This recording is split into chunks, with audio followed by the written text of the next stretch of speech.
Listen to me read to your kids so you don't have to. Go ahead, take a quick break. I got this.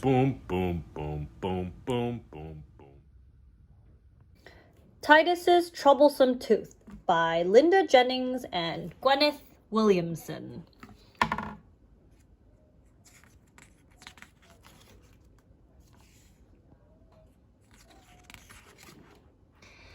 Titus the Goat ate everything. He ate carrots and cabbages.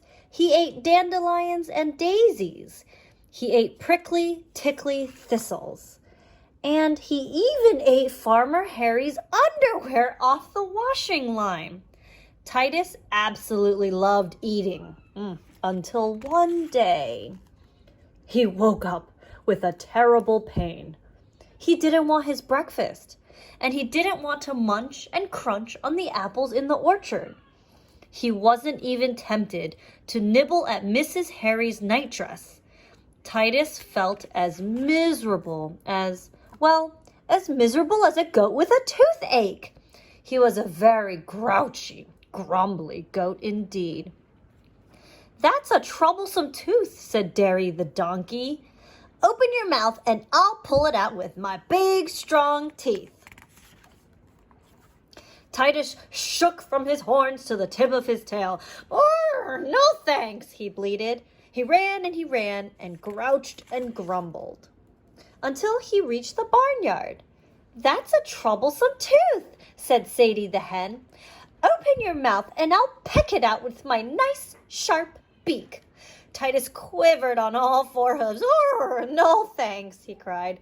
Titus ran and grouched and grumbled until he reached the barn.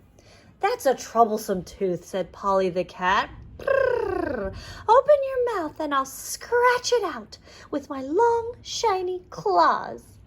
Titus trembled from his white beard to his furry bottom. "No thanks," he shouted. Titus ran and grouched and grumbled until he reached the meadow. "That's a troublesome tooth," said Basil the bull. "Open your mouth and I'll butt it out with my hard curly horns." All Titus's teeth chattered and rattled, even the bad one. "No thanks," he sobbed. Titus ran and grouched and grumbled until he reached the duck pond. "That's a troublesome tooth," said Daphne the duck. "Open your mouth and I'll tug it out with some duckweed." Titus shook so much that he nearly fell into the water. No thanks," he yelled. Titus ran and grouched and grumbled until he found himself right back in the barnyard again. "Don't worry," said Sadie the hen. "Farmer Harry will get rid of that troublesome tooth for you because he's called the vet." "The vet!" shouted Titus. He quivered and he shivered. He trembled and he shook. His teeth rattled and chattered, even the bad one. "No way do I want the vet!" Titus ran and grouched and grumbled until Titus bashed his head against the fence. Crash! And the troublesome tooth fell out at last. Pew! And there goes that tooth. The end.